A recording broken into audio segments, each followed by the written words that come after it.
ನಮಸ್ಕಾರ ಶಿಕ್ಷಕಾಕಾಂಕ್ಷಿಗಳೇ. ಶಿಕ್ಷಕರ ನೇಮಕಾತಿ ಗುಡ್ ನ್ಯೂಸ್ ಕೂಡ ಬಂದಿದೆ. ಸಂಪೂರ್ಣವಾಗಿ ತಿಳಿಸ್ಕೊಡ್ತೀವಿ. ಚಾನಲ್‌ಗೆ ಸಬ್ಸ್ಕ್ರೈಬ್ ಆಗಿ. ಆ ವಿಡಿಯೋ ಇಷ್ಟ ಲೈಕ್ ಮಾಡಿ. ಮುಖ್ಯಮಂತ್ರಿ ಸಿಎಂ ಅವರು ಇಂದು ಪ್ರಾಥಮಿಕ ಪ್ರೌಢಶಾಲಾ ಇಲಾಖೆ ಮತ್ತು ಆಹಾರ ನಾಗರಿಕ ಸರಬರಾಜು ಇಲಾಖೆ ಸಚಿವರು ಮತ್ತು ಅಧಿಕಾರಿಗಳ ಜೊತೆ ಚರ್ಚೆ ಕೂಡ ಮಾಡಿ 26-27 ಸಾಲಿನ ಬಜೆಟ್ ಏನು ನಡೀತಾ ಇದೆ ಅದಕ್ಕೆ ಪೂರ್ವಭಾವಿ ಸಭೆ ಕೂಡ ನಡೆಸಿದ್ದಾರೆ. ಇಲಾಖೆ ಅನುದಾನ ಬೇಡಿಕೆ ಸ್ವೀಕರಿಸಿ ನೂತನ ಕಾರ್ಯಕ್ರಮದ ಬಗ್ಗೆ ಸಮಾಲೋಚನೆ ನಡೆಸಿದ್ದಾರೆ ಕೂಡ ಮಾಹಿತಿ ಬರುತ್ತದೆ.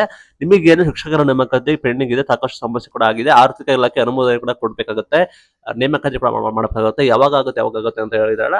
ಅದರ ಕುರಿತು ಬಜೆಟ್ ಕುರಿತು ಪೂರ್ವಭಾವಿ ಸಭೆ ಕೂಡ ಮಾಡಿದ್ದಾರೆ. ಮೇನ್ ಥಿಂಗ್ ಶಿಕ್ಷಣ ಸಚಿವರಾದ ಮಧು ಬಂಗಾರಪ್ಪ ಅವರು ಮತ್ತೆ ಆಹಾರ ಇಲಾಖೆ ಅವರು ಮಾಡಿದ್ದಾರೆ. ಬಟ್ ಇಲ್ಲಿ ಮೇನ್ ಥಿಂಗ್ ಏನಂದ್ರೆ ಇಲ್ಲಿ ನೀವು ನೋಡಬಹುದು ಸ್ಪಷ್ಟವಾಗಿ ಮಧು ಬಂಗಾರಪ್ಪ ಅವರು ಮತ್ತೆ ಆಹಾರ ಇಲಾಖೆ ಅವರು ಅಂಡ್ ನಿಮಗೆ ಆರ್ಥಿಕ ಸಲಹೆಗಾರರಾದ ಬಸವರಾಜ್ ರಾಯರೆಡ್ಡಿ ಅವರು ಎಲ್ಲ ಕೂಡ ಅನುಮೋದನೆ ಕೂಡ ಮಾಡಿ ಚರ್ಚೆ ಕೂಡ ಮಾಡಿದ್ದಾರೆ.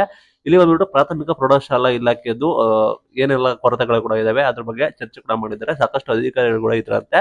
ಮೇನ್ ಥಿಂಗ್ ಚರ್ಚೆ ಕೂಡ ಮಾಡಿರೋದು ಯಾಕೆ ಅಭ್ಯರ್ಥಿಗಳಿಗೆ ಇಂಪಾರ್ಟೆಂಟ್ ಅನ್ಸುತ್ತೆ ಅಂದ್ರೆ ನಿಮ್ಗೆ ಗೊತ್ತಿರೋ ಬಜೆಟ್ ಏನಾದ್ರು ಅನೌನ್ಸ್ಮೆಂಟ್ ಕೂಡ ಆಗುತ್ತೆ ಅಂತ.